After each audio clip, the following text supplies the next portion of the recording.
para kung pag-iingat na dapat natin bayarin at ginawa ng mga apostol. Na kung ito yung bagay na ba, pinasok nila ang mga pangaro at yung style na ito ay iwanin nila ang dahil. Tawagin ito ay yung kusina ni Kristo, yung hapak ng Panginoon. Napaka-epektibo. Kaya itong simbahan nyo ay gagawin natin ay eye-opening yan. Nagkakaroon tayo ng presentation ngayong Sabado. Ito'y mapapanood at ito marami ay magbubukas ng isip ng maraming mga iglesia para maiwasan natin yung mga gastos na sayang yan na hindi gaanong epektibo. Nagtulog-tulog tayo ng ambagan epektibo. Ayan, sa Sabado ito. Marami na gagawa natin ang design ito kung bakit ito maging apat. Yung naan ay kusina. Kaya sila dito kung kusinero, magbibigyan dyan.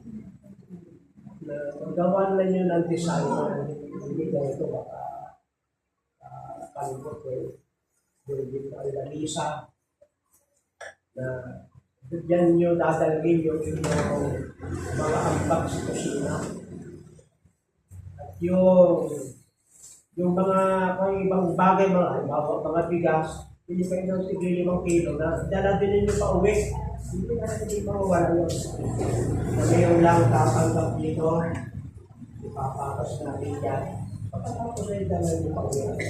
At magkaroon tayo ng mga istrang pagkain. Pagsasaluhan din natin. May lang kayo mga tao, mga tao, mga mahihirap, makikyan natin na ibang-ibang gawin natin. Ito mga kapatid ay sa ating team.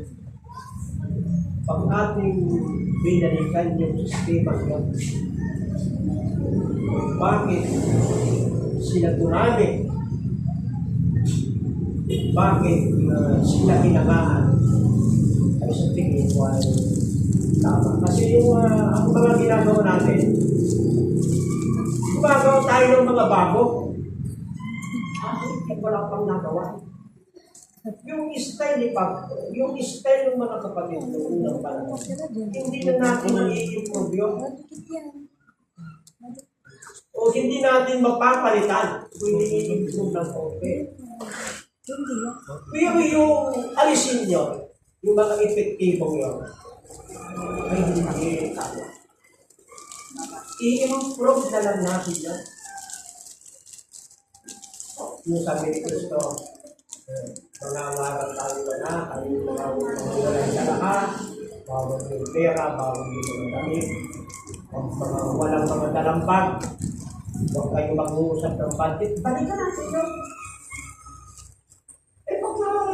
Pagka yun na hindi natin binalikan, napakagastos. Hindi pa tapos yung isang project ay narigyan na naman yung pag-aambakan natin. Kasi yan. Balikan natin yung mga dati. Kasi ang kuwang ko iba pag may isang bagong direktor, magpapasok na yan eh. Anong gagawin ng bago? Ay magpapakita yun ng hindi pa magagawa. At ang magyayari, ay hindi na magagawa yung iniutos ng Panginoon. Dahil ang ipakikita niya yung bago. Kung may style ang pangangaral, ang gagawin ng isa, ay ito pa ang ipapakita. Ay nakalimutan mo na yung bago. Tingnan nyo, yung dalawa-dalawa na epektibo, wala na yun.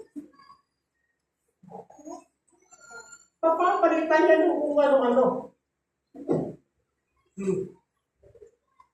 Yung kahit hindi mga Biblikan, yung magbabahay-bahay, magpuputol-putol ng tinapay, doon no manalangin. Ang papagtayo ng 777. Sasabi na ko, wala yung 777 na yan. Eh, ano kung gusto ko manalangin ng alas 5 at ako na? Paalis na. Paano? Maganda yun. Ay, di ba? Maganda man kayo na manalangin. At yung sa iba ka na yun. Kung may nasa biyahe ka eh, hanggang lumampas ka naman kayo nagbumi-muni na wala. Pinix mo yung 777. Maganda rin yun. Yung baka papalitan mo baka kaya napalitan natin yung ibang epektibo. At may dalawa akong nakitang original mga kapatid. Yung isa, walang gastos. Yung isa, magastos. Pero napaka-effective. Talo yung mga bullshit na yan. Talo yung mga pangangaral ng mga Amerikano na yan. Bagaman makakalaga yan. Yung dalawang original, ay baka napalitan ito. Yung mga bagong sistema, kaya tayo ganito. Kaya pag-isip natin na kaya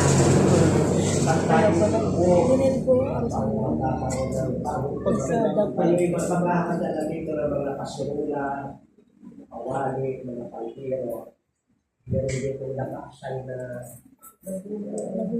mga nagawa na nagayat na butuin na lamang natin. Kaya ipakita natin na makatotohanan na yung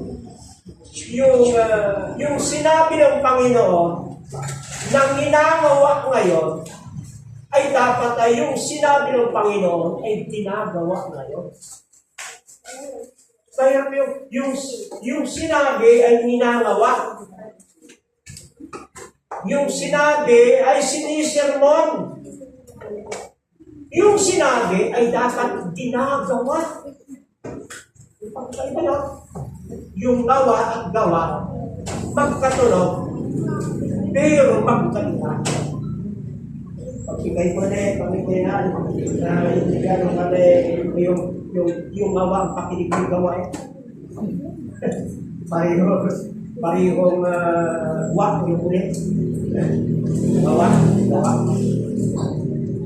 Ayaw mga kapatid yan. Kayo ipagsaka ka kasi mayroon ako pinag-isipan, paano maitutuloy yung kusina? Paano maitutuloy yung pagluluto? Yung feeding. Kasi yung feeding ay paraan ko ng panahon para maging kanya, paano ito tutuloy ito? Kaya magkakaroon din tayo ng mga garden. Sasama natin kahit hindi mananampalataya. Hindi natin ang itatanim na papaya. 10. Yung isa ay para sa kusina. Yung 10 puno ay para sa kusina. Yung 9 puno ay 90 million. Para mabubuhay siya, may maluluto sa kusina. Ako yung nagbako ng mga halaman na pwedeng alagaan ng mga kapatid, pwede na rin maging livelihood, at meron silang donisyon sa kusina. Yan mga kapatid. Para yung agape table na pinagpaguluhan sa Roman Empire ay muling magbalik sa ating kapatid.